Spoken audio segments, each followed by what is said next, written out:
বিসিবিতে তামিমের আগমন, মোহাম্মদ রফিকের নাম কি হারিয়ে যাবে? বাংলাদেশ ক্রিকেট ইতিহাসে তামিম ইকবালের নামটি একটি উজ্জ্বল তারকা হিসেবে জায়গা করে নিয়েছে। জাতীয় দলের হয়ে দীর্ঘদিনের অবদানের পাশাপাশি তার নেতৃত্ব গুণ ও প্রতিভার প্রমাণ দিয়ে তিনি দেশের অন্যতম সেরা ক্রিকেটার হিসেবে স্বীকৃতি পেয়েছেন। সম্প্রতি বিসিবির পরিচালক পদে তার নাম উঠে এসেছে, যা তামিমের ক্রিকেট ক্যারিয়ারের নতুন এক অধ্যায়ের সূচনা করার সম্ভাবনা তৈরি করেছে।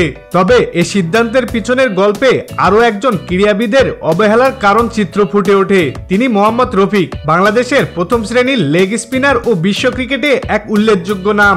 তামিম ইকবালের বিসিবি পরিচালক পদে দায়িত্বপ্রাপ্তি তার অভিজ্ঞতা ও নেতৃত্ব গুণকে নতুনভাবে প্রমাণ করার সুযোগ এনে দিয়েছে। বাংলাদেশের ক্রিকেটকে আরো সামনে এগিয়ে নিয়ে যাওয়ার জন্য তিনি নতুন চিন্তাভাবনা ও পরিকল্পনা নিয়ে আসতে পারেন। একজন ক্রিকেটারের চোখে খেলার স্বার্থ এবং উন্নয়ন কিভাবে সম্ভব তা তামিমের মতো একজন অভিজ্ঞ খেলোয়াড়ই ভালো বুঝবেন। দেশের ক্রিকেটের উন্নতির জন্য পরিচালনাতেও অভিজ্ঞ ক্রিকেটারদের অংশগ্রহণ অত্যন্ত গুরুত্বপূর্ণ। তবে এই ঘটনাটি যেখানে তামিমের জন্য একটি নতুন সুযোগ নিয়ে এসেছে, সেখানে অন্যদিকে আমাদের এক সময়ের ক্রিকেটের নায়ক মোহাম্মদ রফিকের অবহেলার কাহিনীও ফুটে উঠেছে। মোহাম্মদ রফিক ছিলেন বাংলাদেশের প্রথম শ্রেণীর লেগ স্পিনার, যার বলের ঘূর্ণিতে অনেক বড় ব্যাটসম্যানকে কুপকাত হতে হয়েছে, কিন্তু তিনি অবহেলিত থেকে গেছেন ক্রিকেটের প্রধান প্রশাসনিক দায়িত্বে।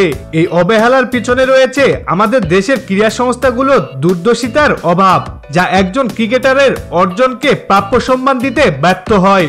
মোহাম্মদ রফিক একজন কিংবদন্তি ক্রিকেটার, যিনি বাংলাদেশ ক্রিকেটকে বিশ্বের মঞ্চে পরিচিত করেছেন। তার বলের জাদুতে বহু বড় বড় দলকে পরাজিত করা সম্ভব হয়েছিল, কিন্তু অবসরের পর তাকে যথার্থ সম্মান দেওয়া হয়নি।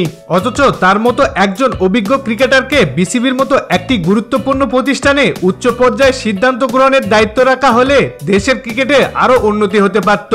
এই অবহেলা শুধুমাত্র মোহাম্মদ রফিকের ক্ষেত্রেই নয়, দেশের আরো অনেক ক্রিকেটারই অবসরের পর অবহেলার শিকার হন। তারা দেশের জন্য অনেক কিছু করেছেন, কিন্তু অবসরের পর তাদের অভিজ্ঞতা ও জ্ঞানকে কাজে লাগানোর চিন্তাভাবনা খুবই কম দেখা যায়। একজন অভিজ্ঞ ক্রিকেটারে কেবল খেলার মাঠেই নয়, প্রশাসনিক দিকেও অনেক গুরুত্বপূর্ণ ভূমিকা পালন করতে পারেন। তাদের অর্জন অভিজ্ঞতাকে যদি সঠিকভাবে কাজে লাগানো যায়, তাহলে দেশের ক্রীড়াক্ষেত্র আরো এগিয়ে যেতে পারে। তামিম ইকবালের বিসিবি পরিচালক পদে দায়িত্বপ্রাপ্তি যেমন নতুন সুযোগের দ্বার খুলে দিয়েছে, তেমনি এটি মোহাম্মদ রফিকের মতো অবহেলিত ক্রিকেটারদের জন্য একটি দুঃখজনক স্মৃতি হয়ে থাকবে।